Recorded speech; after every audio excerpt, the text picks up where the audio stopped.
বিরতির পর আবার ফিরে এলাম রণক্ষেত্রের সম্মুখ সমরে রণং দেহিকে সঙ্গে নিয়ে অধ্যাপক রাজনৈতিক ভাষ্যকার বিমল শঙ্কর নন্দ। আপনাকে স্বাগত জানাচ্ছি। প্রশ্ন রাখছি এটাই যে উরি ঘটনার সমস্ত আরো বিস্তৃত তথ্য প্রমাণ আব্দুল বাসিতের হাতে তুলে দিয়েছে পাকিস্তানের যে রাষ্ট্রদূত রয়েছেন তার হাতে তুলে দিয়েছে ভারত, এবং তার সঙ্গে সার্ক সম্মেলনে ভারত সহ আরো 3টি দেশ, নেপাল, ভুটান, আফগানিস্তান, বাংলাদেশ, 4টি দেশ, মাফ করবেন, তারা সেখানে যোগদান করবেন। অর্থাৎ এবারে সার্ক সম্মেলন ভেস্তে গেল। ঘটনার পরিপ্রেক্ষিত এত দূর, অনেকেই আশা করছেন এবার বুঝি যুদ্ধটা লেগেই গেল। আপনি কি মনে করছেন এরকম মতো পরিস্থিতিতে ঠিক কি সম্ভাবনার ইঙ্গিতগুলো দেখতে পাচ্ছেন? না দেখুন, প্রথম কথা হচ্ছে যুদ্ধটা যে কোনো ক্ষেত্রেই একেবারে শেষ অপশন। যুদ্ধ কখনো কোনো সুস্থ দেশ তো আর প্রথমেই লড়তে চাইবে না, এবং লড়তে চাইলে তার একটা আন্তর্জাতিক রিয়াকশন হতে পারে। এখনো পর্যন্ত উরি ঘটনার পরে ভারতবর্ষ আন্তর্জাতিক সমাজের কাছে যে গ্রহণযোগ্যতা এবং সহানুভূতি সাহায্য পাচ্ছে, ভারত যদি এককভাবে যুদ্ধে যায় সেক্ষেত্রে সমস্যা হতে পারে, এটা একটা। আর মিলিটারি স্ট্র্যাটেজির দিক দিয়ে দেখলে যুদ্ধ এই মুহূর্তে কাম্য নয়, এ কারণে যে আপনি যদি দুটো দেশ বা পাশাপাশি 3টে দেশকে রেখে স্ট্র্যাটেজিক বিচার করতে হবে আপনাকে, একটা ভারত, তার এদিকে পাকিস্তান, অন্যদিকে চীন, 3টি দেশই কিন্তু পরমাণু অস্ত্র সমৃদ্ধ। পাকিস্তানের পরমাণু অস্ত্র চীনের দেওয়া বলেই অভিযোগ, এবং এই অভিযোগের মধ্যে সত্যতা আছে বলেই আমার মনে হয়, কারণ পাকিস্তানের যে বৈজ্ঞানিক গবেষণা এমন উন্নত নয় যে এত দ্রুত তারা পরমাণু অস্ত্র তৈরি করে ফেলবে, যখন ভারত বাজপেয়ীর আমলে দ্বিতীয়বারের জন্য পরমাণু বিস্ফোরণ ঘটিয়েছিল। সম্ভবত ওটা চীনেরই দেওয়া, এবং পাকিস্তানের যে পরমাণু অস্ত্রসজ্জা সেটা চীনের দ্বারাই। তার কারণ এশীয় রাজনীতিতে ভারতের যে উত্থান সেটা কিন্তু চীন চায় না। তো এই যে দুটো শত্রু দেশ পাশাপাশি আছে, এর জন্য ভারতের যেটা দরকার, দুটো পক্ষকেই ট্যাকল করতে গেলে তার পদাতিক, সামরিক এবং নৌবাহিনীকে যেভাবে তৈরি করা, আমি যতটুকু মনে করি এখনো ভারতবর্ষ ততটা প্রিপেয়ার্ড নয়। আপনাকে একটা তথ্য দিই, এই মুহূর্তে ভারতের যে ফাইটার এয়ারক্রাফট দরকার 126টা, আরো দরকার, যা আছে আরো অ্যাড করা দরকার 126টা। সাম্প্রতিককালে ভারতবর্ষ কয়েকটা ভালো ফাইটার এয়ারক্রাফট পেয়েছে ফ্রান্সের কাছ থেকে, রাফায়েল, কিন্তু সংখ্যায় মাত্র 36টা। এখনো অন্তত 90টা এইরকম এয়ারক্রাফট দরকার, যেটা ভারতবর্ষের নেই।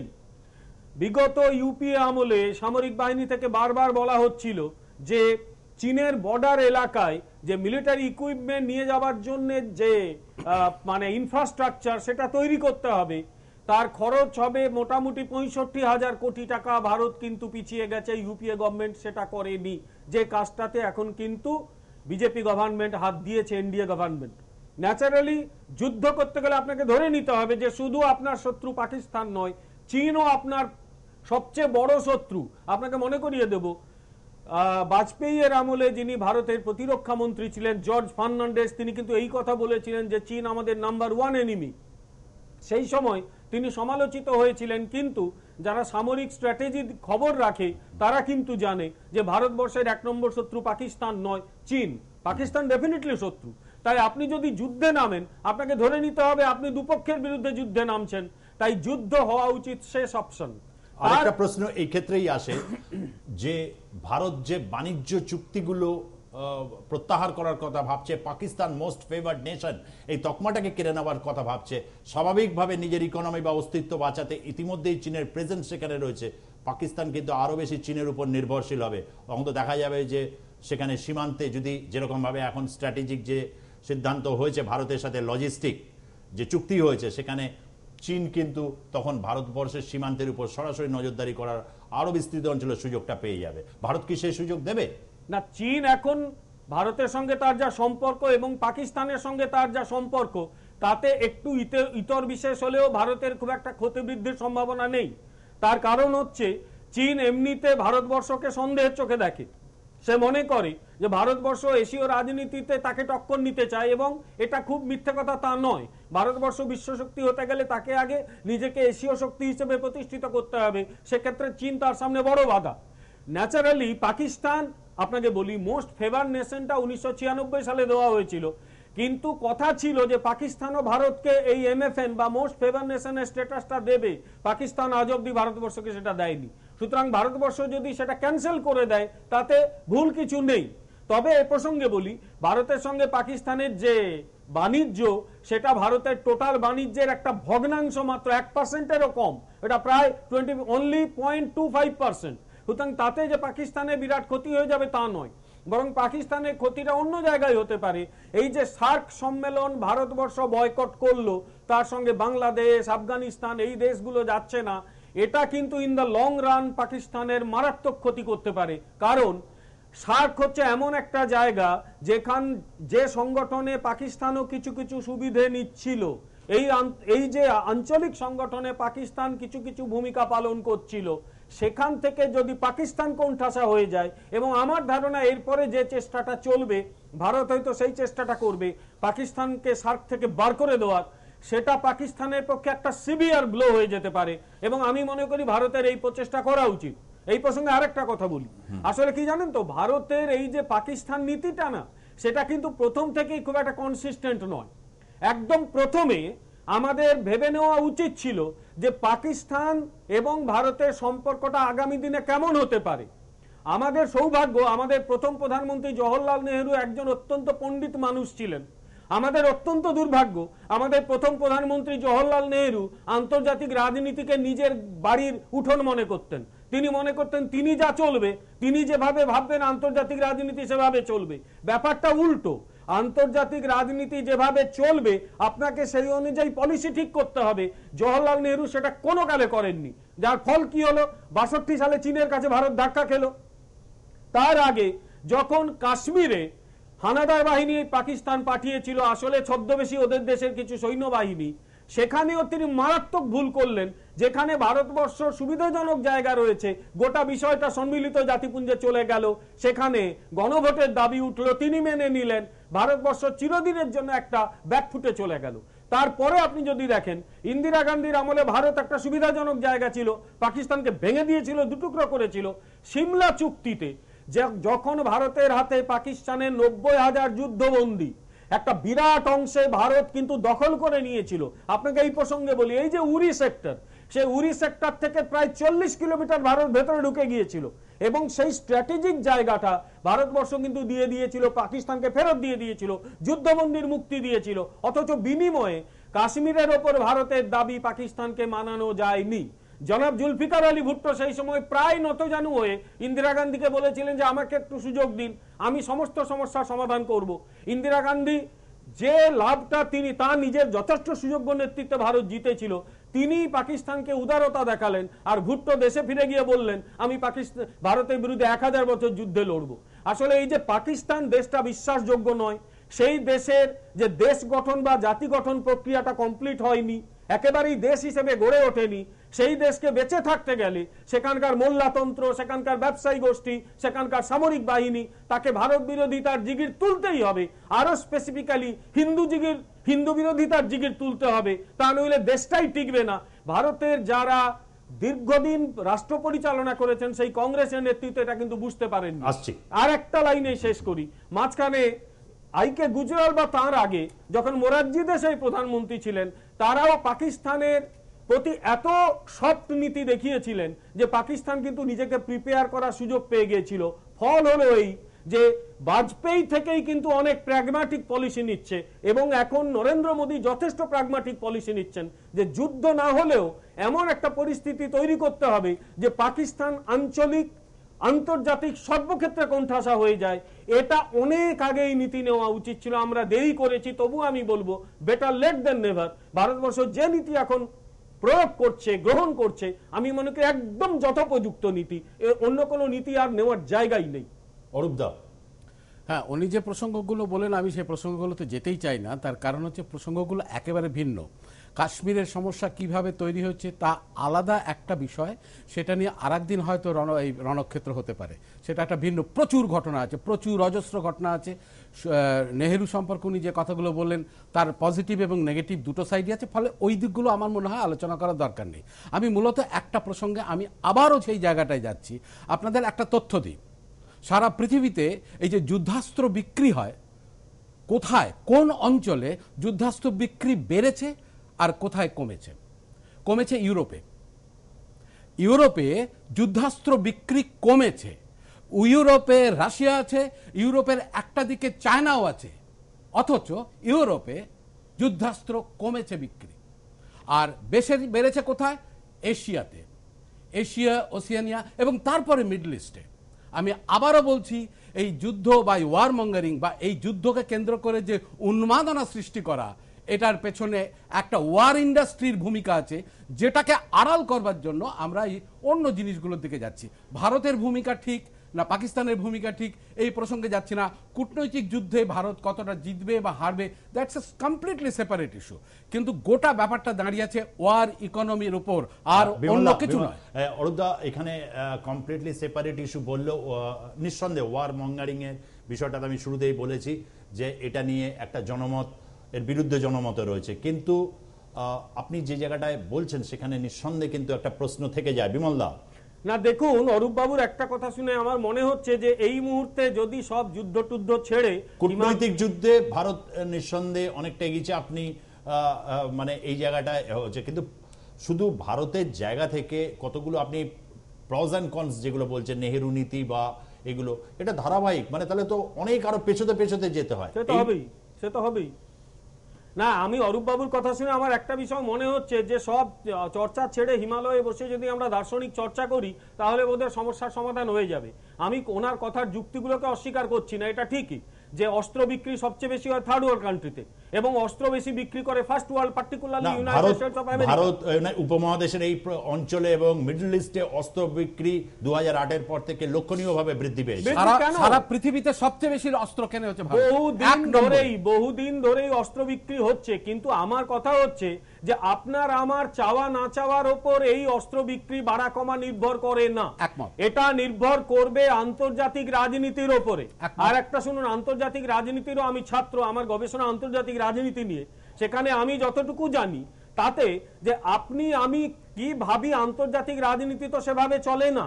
যে কারণে আমি বলেছিলাম নেহেরু ভুল করেছিলেন, তিনি ভেবেছিলেন আন্তর্জাতিক রাজনীতি তার ভাবনা অনুযায়ী চলবে। উল্টোটা সত্য, আন্তর্জাতিক রাজনীতি যেমন আপনাকে সেই অনুযায়ী তৈরি করতে হবে নিজেকে। আমি যদি ধরুন এই অস্ত্র ইন্ডাস্ট্রি, আমেরিকা প্রচুর অস্ত্র বিক্রি করছে, সুতরাং আমি অস্ত্র কিনবো না, ফল কি হতে পারে? এতদিন অস্ত্র না কেনার ফলে আমরা এখন মানে মাথা তুলে দাঁড়াতে পারছি, কিন্তু 100 বার ভাবছি যে আমার মিলিটারিতে কটা স্কোয়াড্রন আছে এবং তাতে কটা বিমান আছে, আমরা কেন সেটাকে রেডি করিনি? আমরা কেন চীনের যে সীমান্ত অঞ্চলে মিলিটারি বিল্ড আপ তৈরি করিনি? আচ্ছা, আমরা যদি মিলিটারি বিল্ড আপ তৈরি না করি, চীন কি আমাদের কথা শুনবে? আমরা তো এতদিন কিছুই করিনি। যারা সিকিম গেছেন একটু দেখে নেবেন তো চীন কিভাবে বানিয়েছে তার বিভিন্ন অঞ্চলে মিলিটারি বিল্ড আপ। ন্যাচারালি আন্তর্জাতিক রাজনীতি বলে, স্ট্র্যাটেজিক সায়েন্স বলে যে আন্তর্জাতিক রাজনীতির দাবি অনুযায়ী আপনি নিজেকে তৈরি করবেন, এখানে দার্শনিকতার কোনো জায়গা নেই। একজন বিখ্যাত আন্তর্জাতিক সম্পর্কবিদ হ্যান্স জে মার্গেন্থর একটা কথা আমি বলি যে এই জাতীয় স্বার্থ যদি কেউ না দেখে তাহলে কিন্তু আন্তর্জাতিক রাজনীতিতে সে পিছিয়ে যাবে। ভারতবর্ষ দীর্ঘদিন ধরে তার জাতীয় স্বার্থের কথা ভাবেনি, এখন জাতীয় স্বার্থের কথা ভাবতে হচ্ছে, কারণ আপনি যদি শক্তিশালী না হন আপনাকে কেউ কেয়ার করবে না। আন্তর্জাতিক রাজনীতিতে মালদ্বীপের গুরুত্ব কি আছে? তার কারণ তার শক্তি নেই। ভারতের কিছুটা গুরুত্ব আছে কারণ ভারতের শক্তি আছে। এই কারণেই আমি মনে করি যে ওয়ার ইন্ডাস্ট্রি নিশ্চয়ই খারাপ, দার্শনিকভাবে আমি একমত। মিলিটারি ইন্ডাস্ট্রিয়াল কমপ্লেক্স যেগুলো দ্বিতীয় বিশ্বযুদ্ধের সময় আমেরিকায় তৈরি হয়েছিল, তারা বিশ্বে উত্তেজনা তৈরি করতে চায়, এটা নিয়ে সন্দেহের কোনো জায়গা নেই, একদম ঠিক। কিন্তু এই দার্শনিক চিন্তা, এই নিন্দামন্দ, এই সমালোচনা আমরা নিশ্চয়ই করব, মিটিং করব, মিছিল করব, যেরকম ওই 50-এর দশকে তোমার নাম আমার নাম ভিয়েতনাম করেছিলাম। কিন্তু তার সঙ্গে সঙ্গে নিজেকে যদি প্রিপেয়ার করতে না পারি তাহলে কিন্তু আমাদের জন্য ডিজাস্টার অপেক্ষা করে আছে। আমার ধারণা বর্তমান কেন্দ্রীয় সরকার ওটা বুঝতে পেরেছেন, যার জন্যই ওরা কিন্তু শক্তিশালী হওয়ার দিকে নজর দিচ্ছেন। অধ্যাপক খুরশিদ, না, এই ব্যাপারে কিন্তু আমি একমত হতে পারছি না ওনার সঙ্গে, এই কারণে যে যা কিছু মিলিটারি স্ট্রেংথ এখন প্রেজেন্ট আছে ইন্ডিয়ার কাছে, সেটা কিন্তু পাকিস্তানের তুলনায় অনেক উপরে আছে, অনেক শক্তিশালী ইন্ডিয়া আছে। তারপরেও কিন্তু মানে বলা যেতে পারে যে উনি বলছেন যে আরো শক্তিশালী হওয়া দরকার ইন্টারন্যাশনাল রিলেশনে, হয়তো তিনি মানে বলতে পারেন এই কথাগুলি। তা আমরা যেটা বলছি, উনি নেহরুকে ক্রিটিসাইজ করেছেন, ইন্দিরা গান্ধীকে ক্রিটিসাইজ করেছেন, সব কিছু ঠিক আছে, কিন্তু আমি একটা প্রশ্ন করতে চাইছি যে আমাদের বাজেটে প্রথম থেকেই কিন্তু সবচেয়ে বেশি টাকা ডিফেন্সেই কিন্তু অ্যালোকেট করা হয়েছিল নেহেরু সময়, ইন্দিরা গান্ধী সময়। কোনোদিন কিন্তু তারা বাজেটের কিন্তু কম করেনি, নিজেকে প্রিপেয়ার করার জন্য তারা ন্যাশনাল ইন্টারেস্ট দেখেননি, এই কথা কিন্তু বলা যেতে পারে না।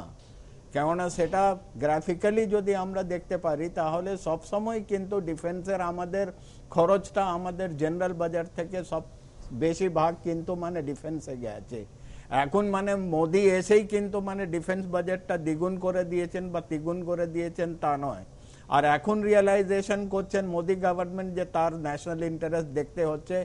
একটা হকিশ এলিমেন্ট সব সময় গভর্নমেন্টের মধ্যে থাকে, যারা যুদ্ধ চায়, যুদ্ধ মানে করতে পারে। কিন্তু বর্তমান ইন্টারন্যাশনাল রিলেশনে আমরা দেখতে পাচ্ছি কয়েক মানে ডিকেড ধরে আমরা দেখতে পাচ্ছি যে কোনো কি বড় মানে যুদ্ধ হয়েছে এর মধ্যে। এত ডিফেন্স প্রিপারেশন প্রত্যেক দেশ যদি করে থাকে তাহলে বড় মানে যুদ্ধ হতে পারে না, কেননা তার একটা ডেটারেন্ট ফ্যাক্টর হচ্ছে অ্যাটমিক পাওয়ার। আর সেটা যেটা অরূপ বাবু যেটা বলেছেন যে চীনের কাছে আছে, মানে সেটা আর হয়তো মানে চীনই তাদের দিয়েছে অ্যাটমিক পাওয়ার তারা ইউজ করতে পারে। তা আমরা কি সেই রিস্ক নিতে পারি যুদ্ধ করে যে আমরা কি আমাদের দেশের উপরে অ্যাটমিক বম্ব কিন্তু পাকিস্তানকে ইনভাইট করতে পারি বা চায়নাকে ইনভাইট করতে পারি যে আমাদের দেশের অনেক বড় অঞ্চলটা ধ্বংস হয়ে যাক? সেই কথা ভেবেই কি এই যে বাণিজ্য এবং জল এগুলোকে ক্ষেত্রে ভারত পদক্ষেপ নিতে যাচ্ছে? বাণিজ্যটা আপনি ক্যান্সেল করতে পারেন আপনার ইচ্ছার উপরে, যেটা বললেন মানে যে 1% মানে কম মানে আমাদের এইখানে বাণিজ্যের মানে রিলেশন গুলি রয়েছে, কিন্তু জলের বন্টন নিয়ে কিন্তু সহজে কিন্তু এটা চুক্তিটা এটা শেষ করা যাবে না, অনেকগুলি বাধা আসতে পারে। তাছাড়া আরো একটি কথা মানে আরো একটি ফ্যাক্টর আছে যে ফ্যাক্টরটা মানে আমরা ওভারলুক করতে পারছি, সেটা হচ্ছে যে এই দেশের মধ্যে সামনে বছরে কয়েকটা ইম্পর্টেন্ট স্টেটের ইলেকশন আছে। এই ইলেকশনের জন্য কিন্তু বিজেপিকে নিজেকে তৈরি করতে হবে। কি এখন যেটা একটা ওয়ার মঙ্গারিং যে মনোভাব যেটা তৈরি করা হচ্ছে, এটা কি সামনে এই ইলেকশনটা দেখে যে ইউপিতে ইলেকশন আছে, পাঞ্জাবে ইলেকশন আছে, তার জন্য কি তারা ঠিক করতে পারছে না? আমি আসছি বিমলদা, একটা প্রশ্ন স্বাভাবিকভাবে আসে যে মুম্বাই হামলাটার ব্যাপকত্ব অনেক বেশি ছিল, কিন্তু তখন কিন্তু যুদ্ধে যেতে হবে বা এরকম থেকে কিন্তু এবারের ক্ষেত্রে যে আমরা দেখতে পাচ্ছি যে কয়েকজন দুর্ভাগ্যজনকভাবে মৃত্যু হয়েছে ভারতীয় সেনার, অপরদিকে আমরা ধরে নিচ্ছি যেটা হচ্ছে পাক অধিকৃত কাশ্মীর দিয়ে যারা ঢুকে এসেছে সেখানে তাদের 4 জন জঙ্গি মারা গেছে, মানে নিহত হয়েছে। এরকম একটা পরিস্থিতিতে যুদ্ধের দাবিটা উঠছে। স্বাভাবিকভাবে রাজনৈতিকভাবে এই প্রশ্নটা আসে, সামনে নির্বাচন আছে বলে, কিন্তু তার আগে ব্যাপকত্ব অনুযায়ী কিন্তু মুম্বাই হামলা অনেক বেশি গভীর ছিল, অনেক বেশি মানুষের প্রাণহানি হয়েছিল, কিন্তু তখন কিন্তু এরকম যুদ্ধ জিগিরের ব্যাপারটা কিন্তু এত দূর তীব্র হয়নি কেন? না দেখুন, একটা কথা বলি, সেটা হচ্ছে যে আমি প্রথমেই বলেছিলাম, মিস্টার খুরশিদ হয়তো মিস করেছেন, যে যুদ্ধ যে কোনো ক্ষেত্রেই লাস্ট অপশন হওয়াটা বাঞ্ছনীয়। যুদ্ধ কখনোই কোনো দায়িত্বশীল দেশ প্রথমে শুরু করতে পারে না, করা উচিত নয়। তার সঙ্গে এও বলেছিলাম যে চীন এবং পাকিস্তান, ভারতের দুদিকে দুটো দেশের হাতেই পরমাণু অস্ত্র রয়েছে। তাই যুদ্ধে যেতে গেলে আমাকে ভেবে নিতে হবে যে চীন যদি পাকিস্তানের হয়ে নেমে পড়ে সেক্ষেত্রে আমার কি সমস্যা হতে পারে। সেই প্রেক্ষাপটে আমি বলেছিলাম আমাদের মিলিটারি প্রিপেয়ারনেসের যা অবস্থা, তাতে এই মুহূর্তে দুটো দেশের বিরুদ্ধে লড়াই আমরা করতে পারি না। এবং এটাও আমি বলেছিলাম যে দুটো দেশের মধ্যে যদি দুটো দেশের সামরিক অস্ত্র থাকে, মানে অ্যাটমিক অস্ত্র, সেক্ষেত্রে যেটা থাকে মিলিটারি ডেটারেন্স, যে কথাটা মিস্টার খুরশিদ বললেন ঠিকই বলেছিলেন। তার সঙ্গে আরেকটা কথা যোগ করি, সেটা হচ্ছে এটাকে আমরা বলি MAD, মিউচুয়ালি অ্যাসিওর্ড ডিস্ট্রাকশন, উভয়ের নিশ্চিত ধ্বংস। তাই আমরা যুদ্ধে যেতে পারি না এই মুহূর্তে, অন্তত বাধ্য না হলে।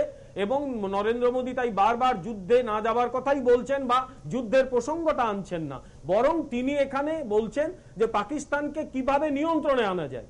এখন ওয়ার মঙ্গারিং এর যে কনসেপ্টটা উনি বললেন, তার মানে এই যে উরির ঘটনার পরে ওয়ার মঙ্গারিং না করার জন্য বর্তমান সরকার একটাই করবে, ভারতীয়দের সবাইকে বলবে তোমরা হিমালয়ে চলে যাও, ধ্যান ট্যান করো, কিচ্ছু করতে হবে না। এটা করলে পৃথিবীর সব দেশ আপনার মাথায় চাঁটি মেরে চলে যাবে, এতদিন যা করেছে।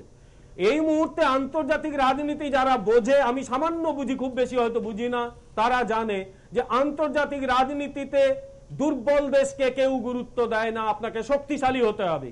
এবং সেই বিষয়টা কেউ যদি তার নির্বাচনী রাজনীতিতে প্রচার করে, প্রকাশ করে বা ব্যবহার করে, সেটা আভ্যন্তরীণ রাজনীতির সমস্যা। 71 সালে বাংলাদেশ যুদ্ধে জিতে ইন্দিরা গান্ধী কিন্তু পরের নির্বাচনে একেবারে সুইপ করেছিলেন। কিছু করার নেই, কারণ আভ্যন্তরীণ রাজনীতিতে এর প্রভাব পড়বে, আমেরিকার রাজনীতিতেও এর প্রভাব পড়ছে। এই মুহূর্তে প্রেসিডেন্সিয়াল যে ইলেকশনের মানে লড়াইটা হচ্ছে ট্রাম্প এবং ক্লিন্টনের মধ্যে, সেখানেও কিন্তু আইএস বা তার সম্পর্কে আমেরিকানদের অ্যাটিটিউড কেমন হবে সেটা কিন্তু প্রসঙ্গে চলে এসছে। তাই এটা আপনি অস্বীকার করতে পারবেন না ওয়ার মঙ্গারিং হচ্ছে কি হচ্ছে না। বাস্তবটা হচ্ছে যে পাকিস্তান একটি ফেইল্ড স্টেট, একটা রোগ স্টেট, এটা নিয়ে সন্দেহের কোনো জায়গা নেই।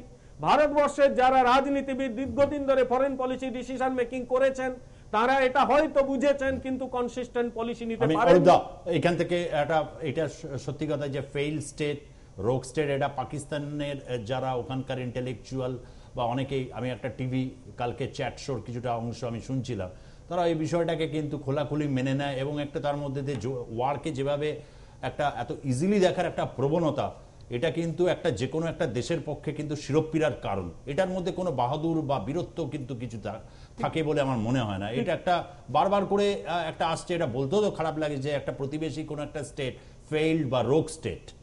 হ্যাঁ, এটা ঠিক যে পাকিস্তানে একটা লাইন, আচ্ছা উনি বলুন তারপরে বলছি। পাকিস্তানের আর্মির ক্ষমতা ওখানকার রাজনীতিতে অনেক বেশি, এবং যেহেতু ওখানে আর্মি মূলত পাকিস্তানের পাঞ্জাবিদের দ্বারা তৈরি, মূলত সবাই নয়, তার ফলে তাদের একটা অসম্ভব সে আছে ওখানকার রাজনীতির উপর, এবং সেই রাজনীতিতে সে থাকার ফলে পাকিস্তান অনেক রকমের কি বলবো, মানে যে রোগ স্টেট কথাটা বলা হচ্ছে সেটা অনেকটাই সত্যি। আমার প্রসঙ্গ সেটা নয়, আমার প্রসঙ্গটা এইটা যে আমি যেহেতু ভারতে থাকি, অতএব আমরা বলতে আমি ভারত সরকারকে বোঝাচ্ছি, আমার এই জায়গাটাতে আপত্তি আছে। ভারতের যে গভর্নমেন্ট বা রাষ্ট্র সেটা আমি চালাই না, সেখানে যে মানুষগুলো এই সিদ্ধান্তগুলো নেয় তারা তাদের ভারতের জাতীয় স্বার্থে নেয়, এটা আমি বিশ্বাস করি না। তারা করে তাদের রাজনৈতিক স্বার্থে, অনেক ক্ষেত্রে ব্যক্তিগত স্বার্থে, ভারতের স্বার্থে করে কিনা আমি জানি না, তারা হয়তো অন্যরা জানেন। যখনই ইন্টারন্যাশনাল ব্যাপারটা আসছে তখন আমাদের এখানকার রাষ্ট্র থেকে আরম্ভ করে সরকার থেকে আরম্ভ করে সকলেই আমরা হয়ে যাচ্ছি। একই ধরনের ওয়ার মঙ্গারিং তৈরি করা হয়েছিল আমেরিকা ইরাকের প্রশ্নে। আমেরিকার বেশিরভাগ জনসাধারণ তখন কিন্তু আমেরিকার ইরাক যুদ্ধের পক্ষে গিয়ে দাঁড়িয়েছিল, তার কারণ সেটা তৈরি করা হয়েছিল। সেখানকার বহু বুদ্ধিজীবী সেই ব্যাপারে কিন্তু বিরোধিতা করেছিল। চমস্কির নাম উনি তো জানবেনই ডেফিনেটলি। তাকে কিন্তু তারা কেউ বলেনি যে আপনি দার্শনিক, অতএব আমেরিকার কোনো একটা সি বিচে গিয়ে বসে বসে ধ্যান করুন। আমার বক্তব্য হচ্ছে আমি যখন দেখব তখন আমি সামগ্রিকভাবে দেখব, শুধুমাত্র আমরা বলতে এখানে মোদি বোঝায়, আমরা বলতে এখানে ভারত সরকার বোঝায়, এভাবে আমি ব্যাপারটাকে দেখি না। না, এক মিনিট, দেশ নিঃসন্দেহে আপনি ঠিকই বলেছেন। আমার বক্তব্য যে আপনার একটা পয়েন্টে আমার আপত্তি আছে। যুদ্ধ শেষ অস্ত্র আমি মনে করি না। আমি মনে করি যুদ্ধ একটা সমস্যা। যুদ্ধ যদি শেষ অস্ত্র হয় তাহলে এটার মানে দাঁড়ায় যে সেই অস্ত্রটা প্রয়োগ করলে সমস্যাটা সমাধান হবে। আপনি গত 100 বছরের ইতিহাসে দেখুন যুদ্ধ দিয়ে কোনো সমস্যার সমাধান হয়নি। না, কিন্তু আপনি দেখুন অরূপবাবু, সেটা হচ্ছে 1971 সালে যখন পাকিস্তান প্রথম যুদ্ধ বাঁধালো, আপনার নিশ্চয়ই ওই সময় মনে আছে, আপনি আমার চেয়ে বোধহয় বয়সে অনেকটাই বড়, ওই সময়কার কথা আমার অত মনে নেই। তখন প্রথম পাকিস্তান ভারতের কয়েকটি শহরের ওপর বোমা ফেলেছিল। তখন ভারতের হাতে উপায়টা কি ছিল? বসে বসে কান্নাকাটি করা না যুদ্ধে যাওয়া। তাই বাধ্য হলে যে কোনো দেশকে যুদ্ধে যেতে হতে পারে, এটাই কিন্তু আন্তর্জাতিক রাজনীতির বাস্তববাদ। আমি সেটাই বলতে চেয়েছি। আপনি যদি মনে করেন যুদ্ধ একটা সমস্যা, আমি আপনার সঙ্গে 100% কেন 1000% একমত, যদি কিছু হওয়া যায় আমি একমত। কিন্তু যুদ্ধ যদি করতে হয়, এমন হয় যে আপনি শত্রুর দ্বারা আক্রান্ত হলেন, আপনি কি সেখানে মানে গান্ধীবাদ দেখাতে যাবেন? গান্ধীও বোধহয় কথা বলতেন না যে যুদ্ধ কেউ করতে চাইলে তার সামনে গিয়ে শান্ত হয়ে দাঁড়িয়ে হবে না। প্রফেসর খুরশিদ, এই যে পাকিস্তান একটা ফেইল্ড স্টেট এবং হচ্ছে দীর্ঘদিন ধরে মানবাধিকার প্রশ্ন থেকে শুরু করে বিভিন্ন ভারতবর্ষে অনেকগুলো সমস্যা নিয়ে আমরা প্রতি মুহূর্তেই আমরা আলোচনা করি, বিভিন্ন রকম সমস্যা রয়েছে। অরূপবাবু যে প্রশ্নগুলো উড়িয়ে দেওয়ার মতো নয়, বিমলবাবু তার বক্তব্য রাখছেন, কিন্তু যদি একটা প্রতিবেশী দেশের যদি স্ট্রাকচারটা এরকম হয়, তাহলে তো ভারতবর্ষের পক্ষে একটা ভয়ঙ্কর শিরোপীড়া, মানে এই ধরনের একটা পরিস্থিতিকে মানে জুঝতে জুঝতে দেশটাকে এগোতে হবে। না, অরূপ বাবু সেটা হয়তো এই কনসিল্ড ওয়ার্ডে সেই কথাটা বলেছেন, সেটা খোলাখুলি আমি বলতে পারি যে পাকিস্তানের যে মিলিটারি একটা প্রভাব আছে, ওইখানকার গভর্নমেন্ট যে কোনো পলিসি নিলে মিলিটারি কিন্তু কনসালটেশন দরকার হয়, কিন্তু ওইখানকার মিলিটারিটাকে পেছনে পাওয়ারটা কোন পাওয়ার তাকে কন্ট্রোল করছে এটা সবাই জানে। ইন্টারন্যাশনাল রিলেশন যারা ছাত্র আছে সবাই জানে যে কিন্তু আমেরিকান গভর্নমেন্ট, আমেরিকা কিন্তু সেইখানকার মিলিটারি অর্গানাইজেশন উপরে তার প্রভাব অনেকটা বেশি আছে। এখন আমাদের দেশেও কিন্তু মানে দেখা দিয়েছে যে আমরা যেটা বলছি, আমরা কি ইন্ডিপেন্ডেন্টলি আমরা আমাদের ফরেন পলিসিটা ঠিক করতে পারছি? একেবারে না। এখানকার কিন্তু আবার গভর্নমেন্ট অফ মানে বলা যায় যে USA, United states of America আমাদের মানে ডাইরেক্টিভ দিচ্ছে আমাদের কি করতে হবে না করতে হবে। তা উনি যেটা বলছেন ওটা ঠিকই, যে ওয়ার অবস্থা যেটা তৈরি করার হচ্ছে কার ইন্টারেস্টে, দুটো জায়গা যদি তাদের পেছনে আমেরিকা থাকে, তাহলে সেই সালিসি করার জন্য তাদের দুজনকে বসিয়ে এই সমস্যাটা সমাধান করছে না কেন? কিন্তু তারা তো এই সমস্যা চায় না যে সমাধান হোক, তারা চাইছে এই সমস্যাটা বাড়ুক আর দুটো দেশের মধ্যে যুদ্ধ বাঁধুক। তাহলে তাদের কিন্তু মানে এই বলা যায় যে এই ব্যাটল ফিল্ডের জন্য তাদের অস্ত্র শস্ত্র বিক্রি করতে হবে। এটা তো দুটো পাওয়ারের পেছনে আমেরিকা যদি সংক্ষেপে একটা লাইনেই বলি যে আমেরিকা দুজনকে বসিয়ে সমস্যার সমাধান করবে, পাকিস্তান এই দাবিটাই করছে, কিন্তু ভারতের পক্ষে এই দাবি মেনে নেওয়া মুশকিল। কারণ কোন দেশই অন্তত যদি তার আত্মমর্যাদা থাকে, তার আভ্যন্তরীণ সমস্যার জন্য আমেরিকাকে ডাকতে পারে না, বা কোনো দেশকেই ডাকতে পারে না, এটা ভারতের পক্ষে সম্ভব নয়। আর একটা কথা, শেষই করি কথাটা, সেটা হচ্ছে আমরা হয়তো সব সময় কেউ নিজেকে আমরা থেকে বাদ দিতে পারে, আমিও বাদ দিতে পারি, কিন্তু এটাও ঠিক একটি রাষ্ট্র গণতান্ত্রিকভাবে নির্বাচিত হলে সেই রাষ্ট্র, সেই সরকার সে দেশের প্রতিনিধিত্ব করে।